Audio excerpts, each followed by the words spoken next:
নমস্কার প্রিয় দর্শক বন্ধুরা, রিতাস কিচেনে অনেক অনেক স্বাগত জানিয়ে আজকের রেসিপি শুরু করছি। আজ আমি বানাচ্ছি পায়রার মাংস। প্রথমে আমি মিক্সিতে পেঁয়াজ, রসুন, আদা, কাঁচা লঙ্কা এগুলো পেস্ট করে দেব। এদিকে আমি হাফ কেজি পায়রার মাংস ভালোভাবে ধুয়ে নিয়ে এসেছি। এই মাংসটা রেডি করতে অনেক কষ্ট হয়, আশা করি সকলেই জানো কিভাবে প্রস্তুত করতে হয় এই মাংসটাকে। এবার আমি দিয়ে দিচ্ছি হলুদ গুঁড়ো, শুকনো লঙ্কার গুঁড়ো, তেজপাতা, নুন, দিয়ে দিচ্ছি সরিষার তেল 2 টেবিল স্পুনের মতো। এবার পেস্ট করা মশলাটা দিয়ে ভালোভাবে মেখে নিচ্ছি। তারপর ম্যারিনেট করে রেখে দেব আধ ঘন্টার মতো। এবার একটি কড়াই বসিয়ে দিয়ে দিচ্ছি সাদা তেল 2 টেবিল স্পুন। এবার ফোড়ন দিচ্ছি গোটা জিরে, গোটা এলাচ, শুকনো লঙ্কা, গোটা জিরে। এবার এগুলো একটু ভাজা ভাজা হয়ে গেলে দিয়ে দিচ্ছি দারুচিনি, লবঙ্গ, পেঁয়াজ কুচি। এগুলো ব্রাউন করে ভেজে নেব।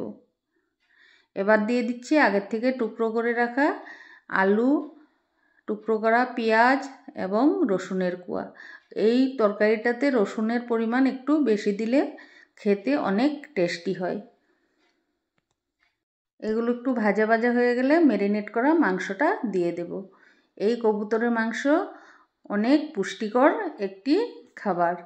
এই কবুতরের মাংস খেলে অনেক রোগ থেকেও উপশম হয়। এবার একটু নেড়ে চেড়ে 10 মিনিটের মতো কষিয়ে নিয়ে আমি ঢেকে রেখে দিচ্ছি 15 থেকে 20 মিনিটের মতো। ফিরে আসছি 20 মিনিট পর। এবার দেখলাম আলুগুলো প্রায় 80% সেদ্ধ হয়ে গেছে, মাংসটাও সেদ্ধ হয়ে গেছে।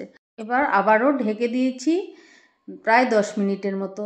দেখতেই পাচ্ছেন কালারটা কত সুন্দর চলে আসছে। এবার একটু নেড়ে চেড়ে নিচ্ছি। এবার দিয়ে দিচ্ছি হাফ টিস্পুনের মতো গোলমরিচের গুঁড়ো। কালারটা কত সুন্দর আসছে। এভাবে আপনারাও বাড়িতে ট্রাই করে দেখবেন, একবার খেলে এর স্বাদ ভুলতে পারবেন না। এবার উপর থেকে গরম মশলা ছড়িয়ে দিচ্ছি। বন্ধুরা, রেসিপিটি ভালো লাগলে অবশ্যই আমার চ্যানেলটাকে লাইক, কমেন্ট এবং সাবস্ক্রাইব করে আমার পাশে থাকবেন। ধন্যবাদ।